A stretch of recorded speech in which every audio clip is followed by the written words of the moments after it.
What's going on, gamers? Today we'll be discussing what command blocks are and how to use them on your Apex server.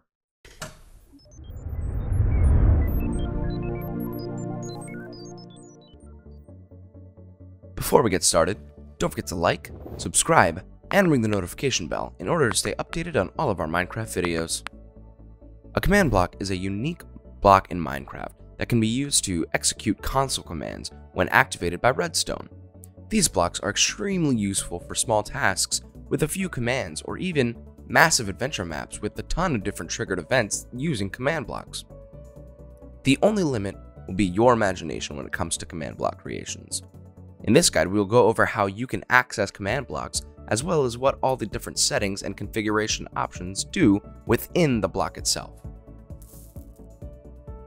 Due to the power of command blocks, there are a few conditions that need to be met in order to use them.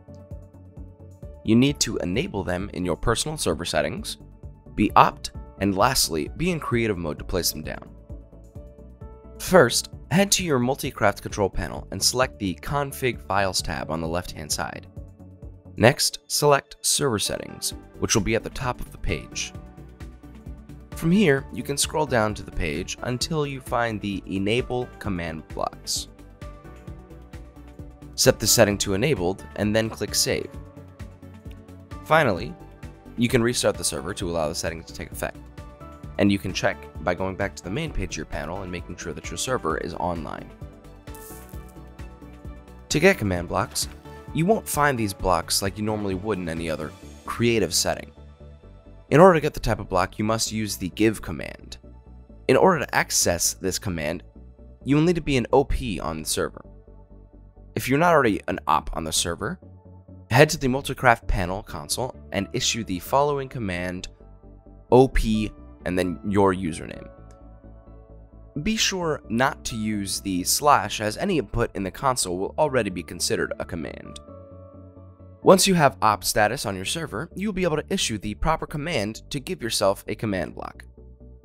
The command is /give and your username, space Minecraft : command _ block, and then you can press space again and give yourself a specific number if you so choose. Once you have a command block, you should be able to place it in your world if you have followed all the previous steps. When you right-click the block, you will be met with the following interface. The first field is the console command input field, and this is where you will place the command that you want the block to run. This field is limited to 32,500 characters. Considering these commands are being executed by the server itself, such as if you ran them in the console, they do not need to start with a /. Anything you enter in this field will be executed upon activation of the block with redstone. As you can see on the right hand side, there is a tiny button with the letter O. This means that the previous output will be stored and displayed on the command block. If you click the button and change this to an X, it will not store and display the previous output. The next slot is block type. Command blocks will have 3 different types that they can be set to. This includes impulse, chain, and repeat command blocks. Impulse command blocks will be the typical orange color, and these execute once each time they are activated. The chain command blocks will be green. These will execute each time that they are triggered, assuming that they've been activated. Lastly, the repeat command blocks will be purple. These execute once every game tick while they are activated. The condition setting of the block can be set to either conditional or unconditional. The conditional setting would make the command block execute only if the command block behind it has executed successfully. With the unconditional setting, it will make the command block execute, and it would not matter if any of the other command blocks behind it executes properly. The redstone setting is fairly straightforward.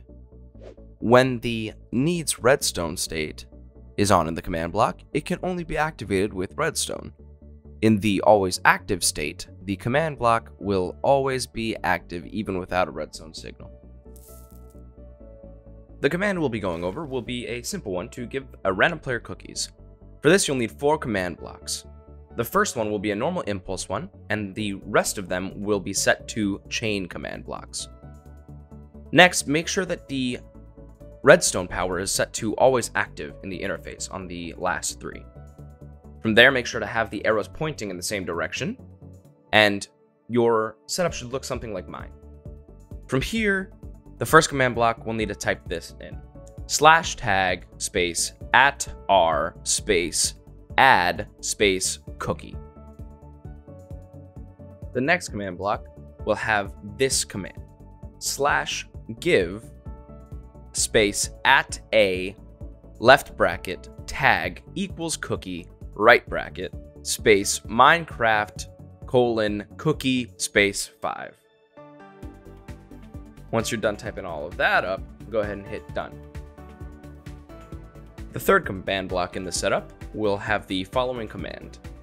/say space @a left bracket tag equals cookie right bracket space, then you'll type as if you were typing in chat, has been given 5 cookies. Once that's all done, head over and click the done button to save it. And then the final command block will have /tag space @a left bracket tag equals cookie right bracket, and then as if you were typing in chat again, you'll type out remove cookie. From there, that'll be it. Once you activate the command block, a random player will be given 5 cookies, as well as you'll see it announced on the server in the bottom left where your chat box is. Now we'll go over the one common issue that we mainly face, and that is unusable commands. You may find that the commands that you are trying to have the command block execute are not working. This may be due to certain limitations the block has on what commands it can run successfully. The command blocks will execute commands with an OP level 2 permissions. This means the following commands cannot be used with these blocks: ban, ban list, ban IP, debug, deop, kick, OP, pardon, pardon IP, save all, save off, save on, stop, and whitelist. And well folks, that'll do it for this video. As always, I hope that you have lots of fun. Thanks for watching. If you want to see more great content like this, then subscribe or click these videos. Until next time, gamers.